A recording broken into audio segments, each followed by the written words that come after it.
Single dad CEO accidentally calls the wrong babysitter, but she's exactly who he needs. The boardroom lights flickered slightly as the storm outside rolled over the Manhattan skyline. Ethan Blackwood stood at the head of a long glass table, sleeves rolled up, voice clipped as he pointed toward the projection screen. He was in the middle of finalizing a major acquisition deal, one that had taken months of negotiation. Suddenly, his phone buzzed on the table.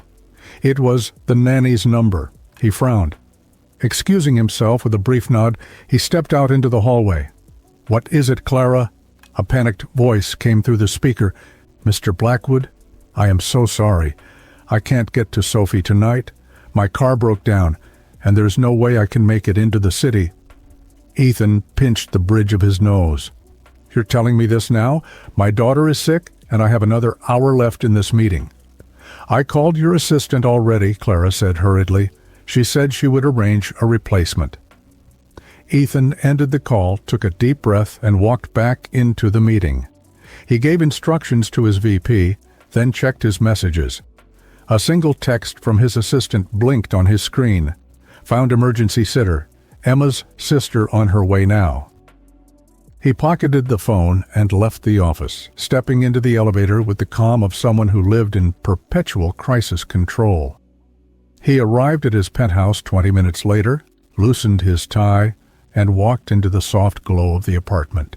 Sophie was curled up on the couch under a blanket, cheeks flushed with fever, clutching her favorite stuffed bear. She looked up at him sleepily.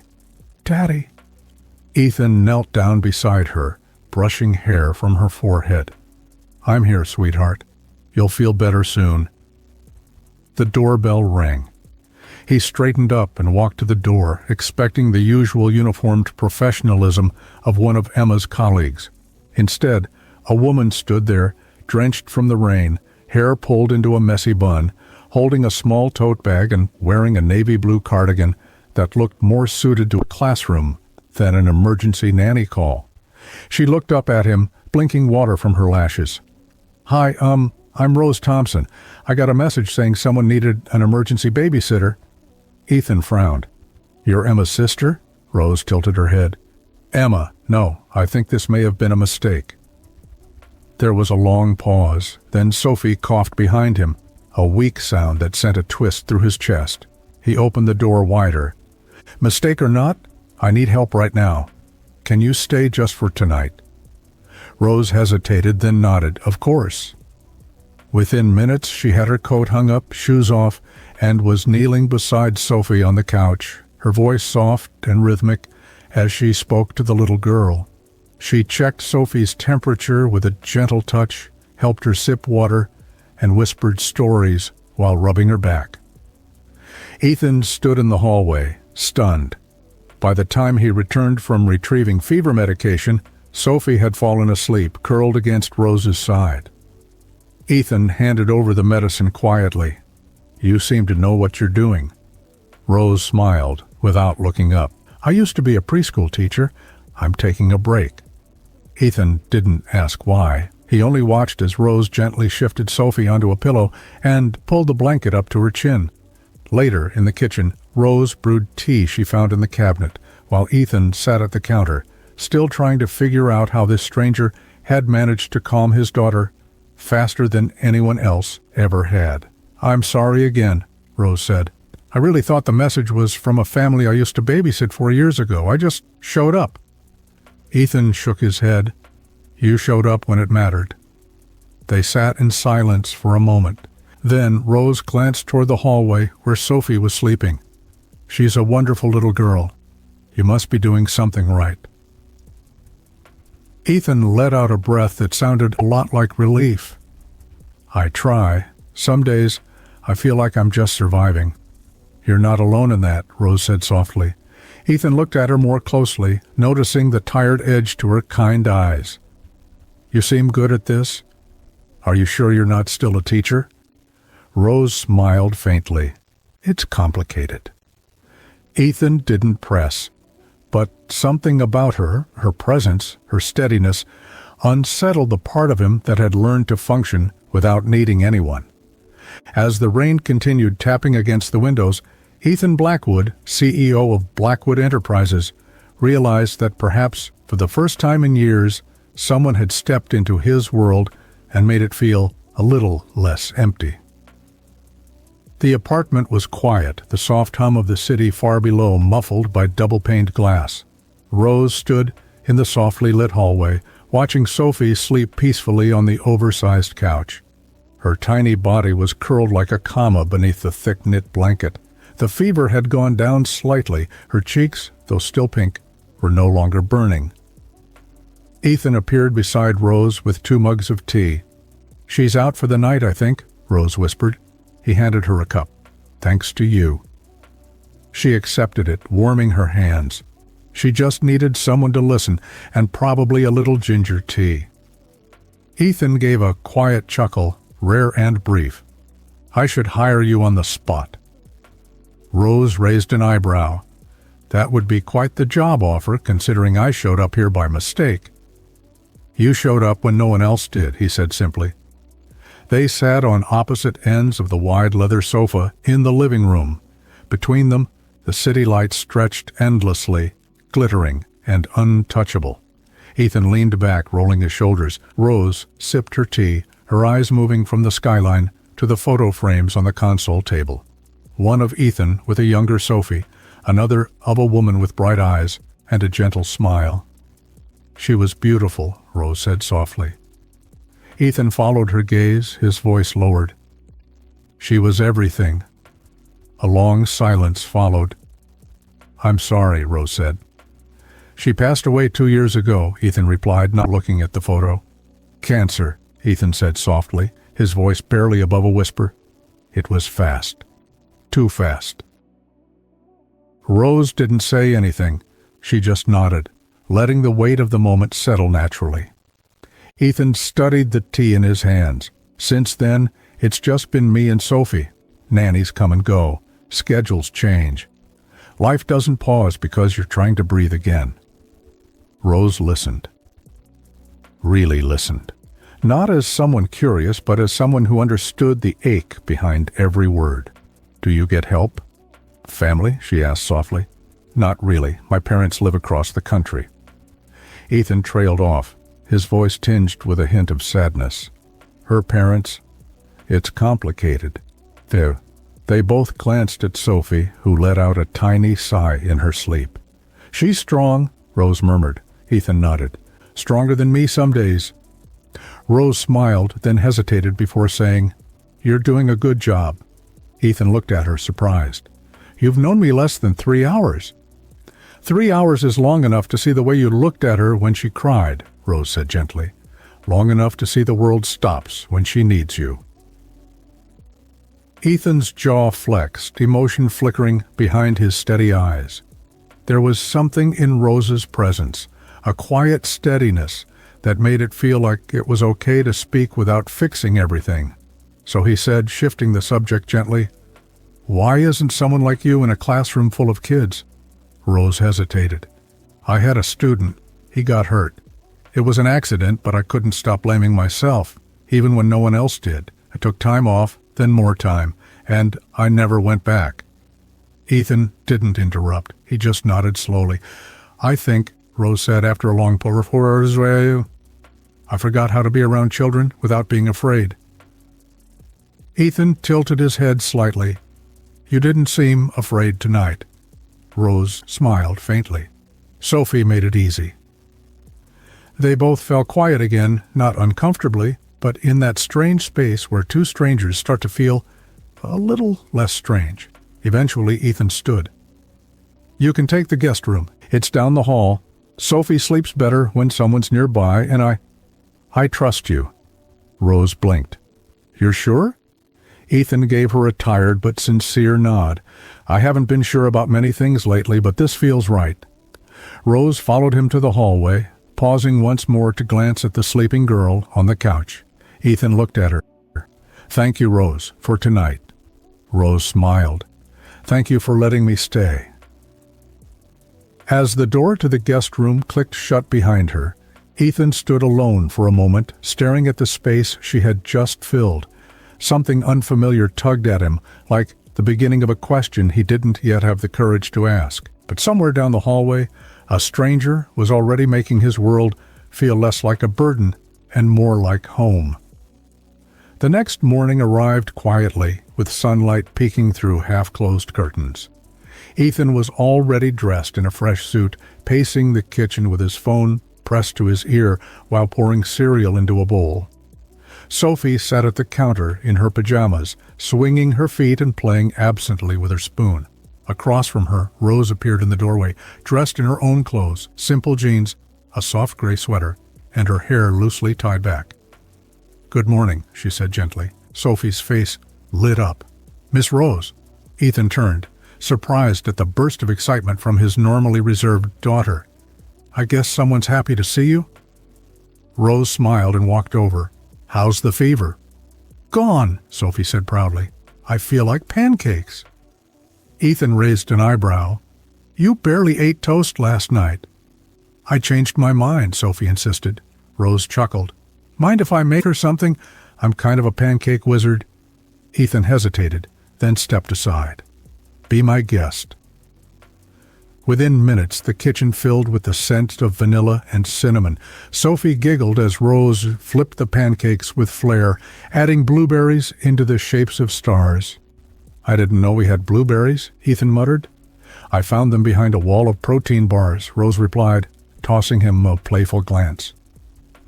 Ethan sat at the counter and watched as Sophie devoured the breakfast. He had not seen his daughter this animated in weeks, not even with family, certainly not with hired nannies. After clearing the dishes, Rose turned to Ethan. "If you need help again today, I'm free. You don't have other plans?" Rose shrugged. "Not anymore." Ethan studied her for a moment. The offer wasn't professional. It was personal somehow. She was choosing this, choosing them. "I'd appreciate that," he said. What started as one more day turned into 3, then a week. Rose became a part of their daily rhythm. She walked Sophie to the park, taught her how to fold paper swans, and helped her practice her letters with glitter pens and way too many stickers. Ethan came home each night to laughter echoing down the hall and stories he hadn't heard before, stories Sophie hadn't been willing to share with anyone. On a warm Saturday afternoon, Ethan invited Rose to join them at the farmer's market.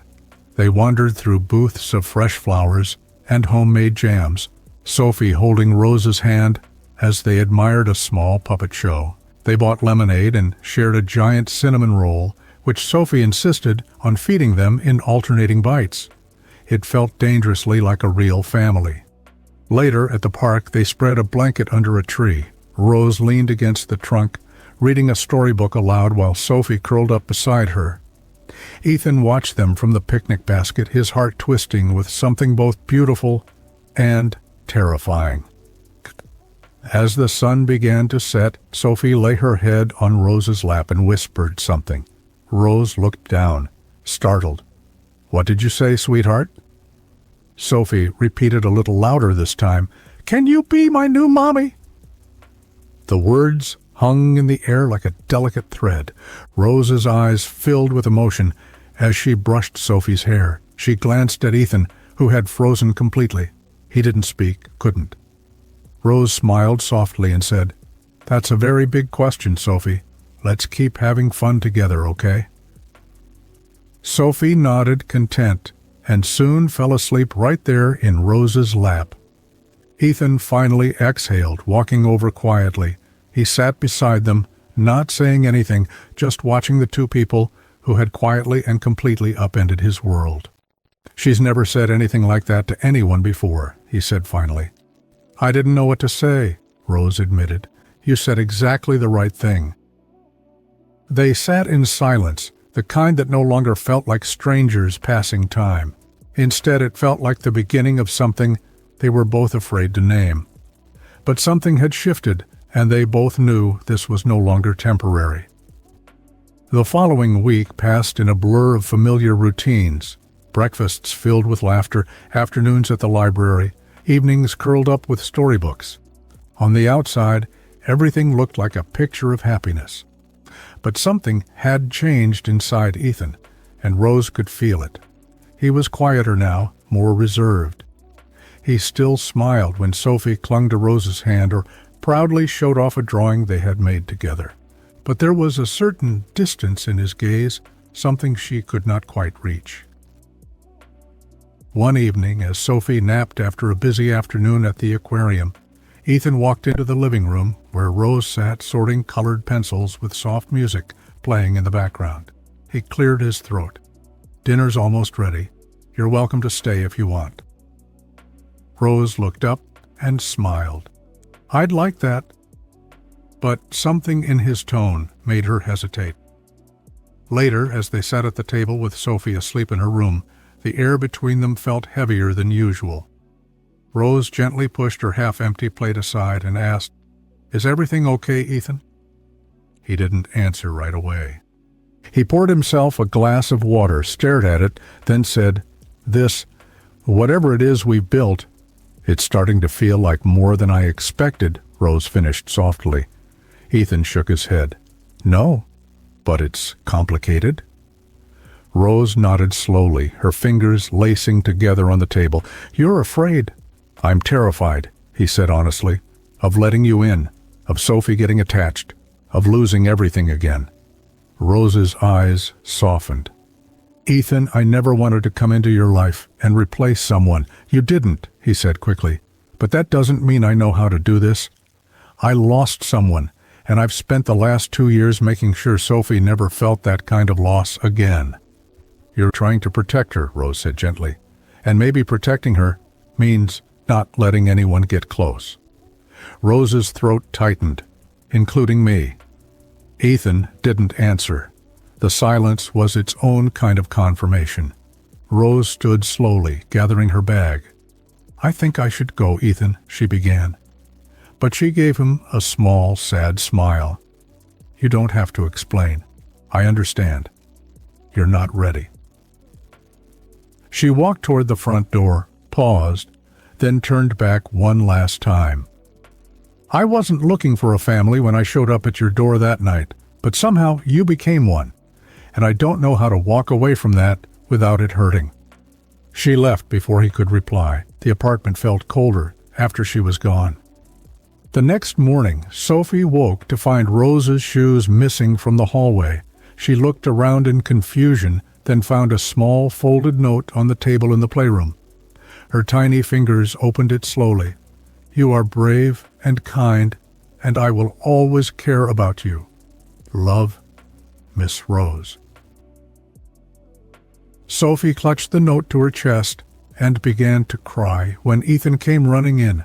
She looked up with wide, tear-filled eyes. "Did Miss Rose leave because of me?" Ethan knelt beside her, wrapping her in his arms. "No, sweetheart, she left because of me." And for the first time in a long time, he realized something painful and clear. He had built walls so high around his heart that even love could not find its way in. And now, he had pushed away the one person who had made him believe it was okay to feel again. Days passed, then a week.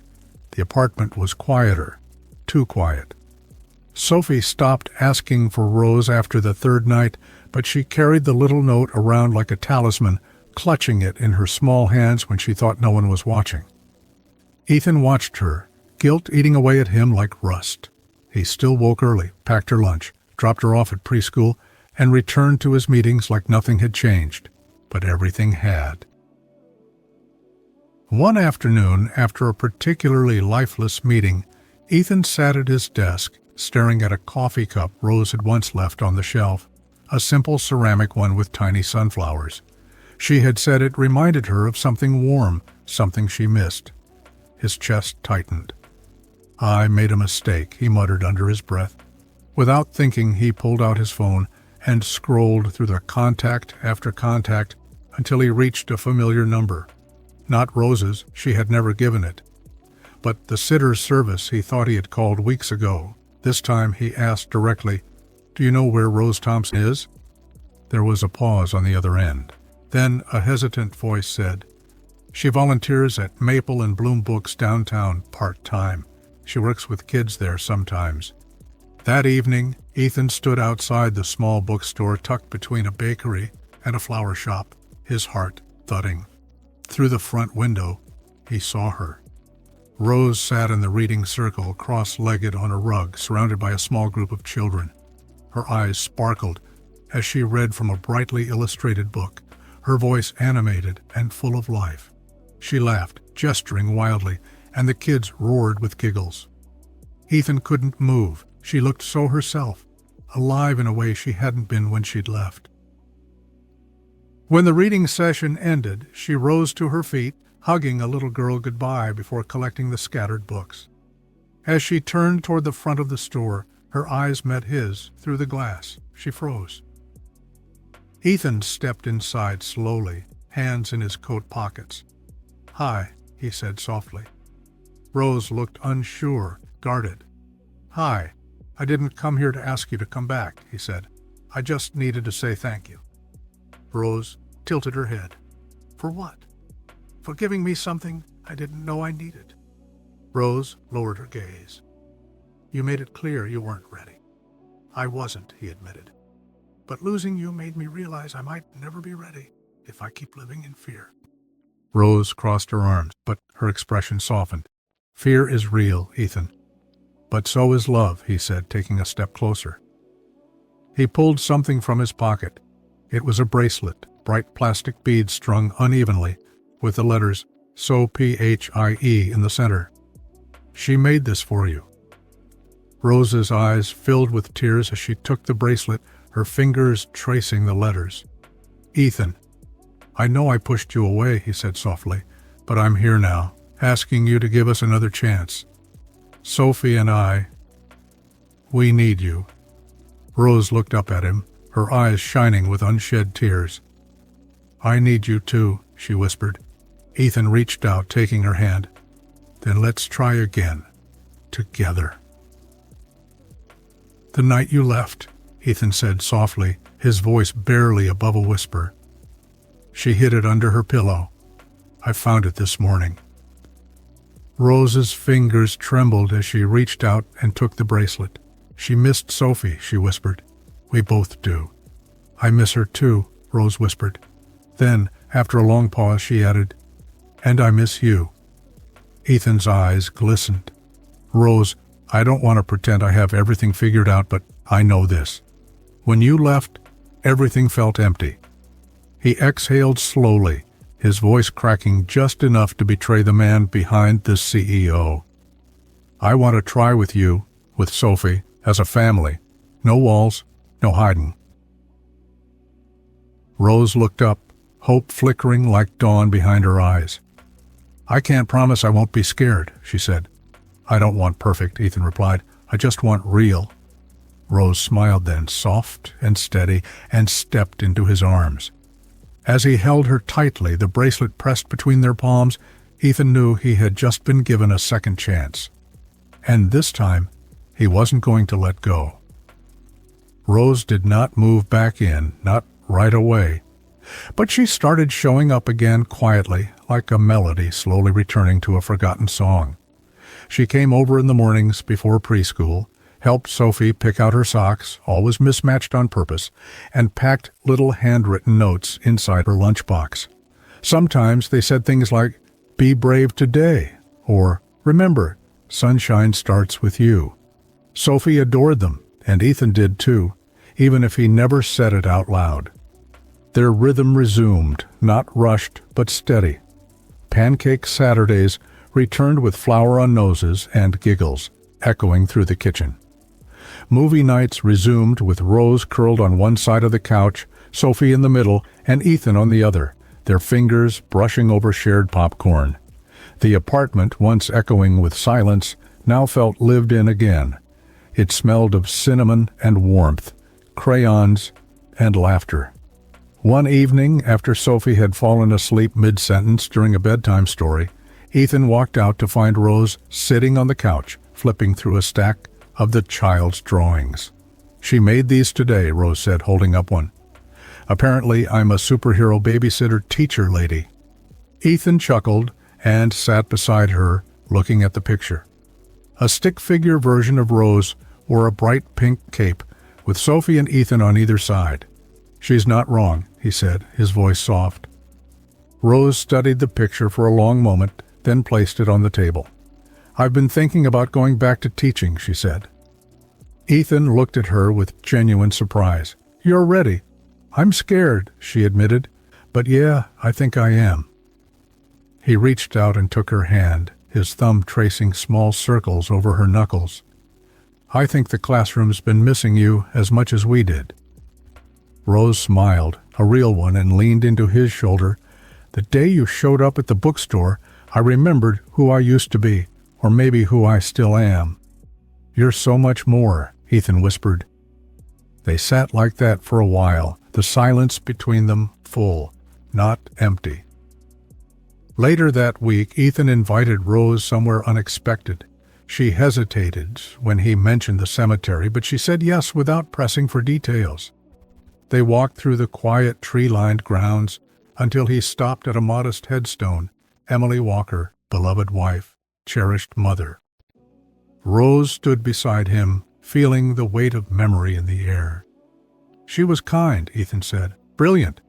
She made this place feel like a home. Losing her, it felt like the world just shifted off its axis." He took a breath, the cool air visible between his words. "For a long time I thought loving again would be betrayal, that if I moved forward, I'd be letting her go." Rose looked up at him, her eyes gentle. "But you showed me that hearts aren't graves. They can hold more than one love. They can grow, they can remember, and still welcome something new." She reached for his hand. "I'll never try to replace her," Rose said softly.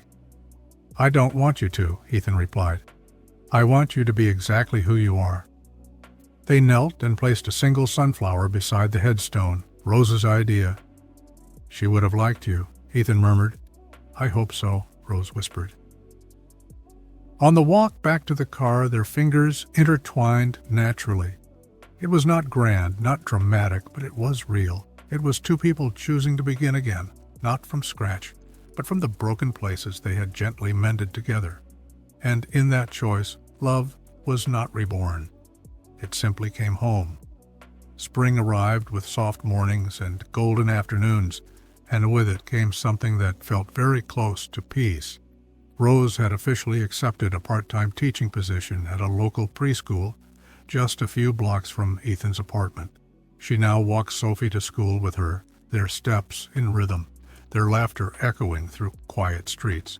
Some days Ethan would meet them on the way back, coffee in hand, pretending he had no ulterior motive beyond caffeine, though the way his eyes lingered on Rose said otherwise. One Thursday afternoon, Sophie came home, a certificate clutched tightly in her small hand. "Look," she beamed, "I was Student of the Month." Ethan lifted her in the air, spinning her in a slow circle. "That's amazing, sweetheart."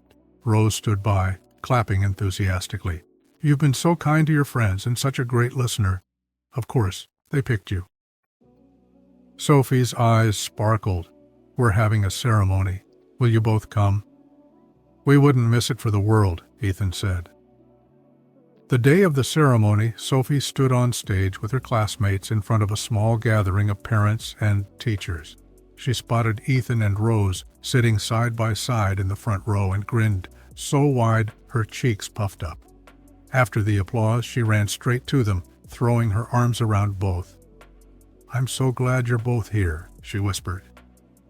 Later that night, after dinner and cupcakes and a living room dance party, Ethan tucked Sophie into bed. She clutched her stuffed bunny and whispered, "I hope Miss Rose stays forever." Ethan kissed her forehead, the weight of her words pressing gently on his chest. "Me too, baby girl." When he returned to the living room, Rose was folding laundry, humming softly to herself. He watched her for a long moment before stepping forward. "You've become part of everything here," he said. Rose glanced up, her cheeks pink. "I hope that's okay?" Ethan smiled. "It's more than okay." He hesitated, then added, "Will you have dinner with us this Friday? Just us. No toys, no TV. Just a real dinner." Rose blinked. "Are you asking me on a date, Mr. Blackwood?" He smirked. I believe I am, she grinned. Then I'd love to. Friday night came, and Ethan had gone above and beyond.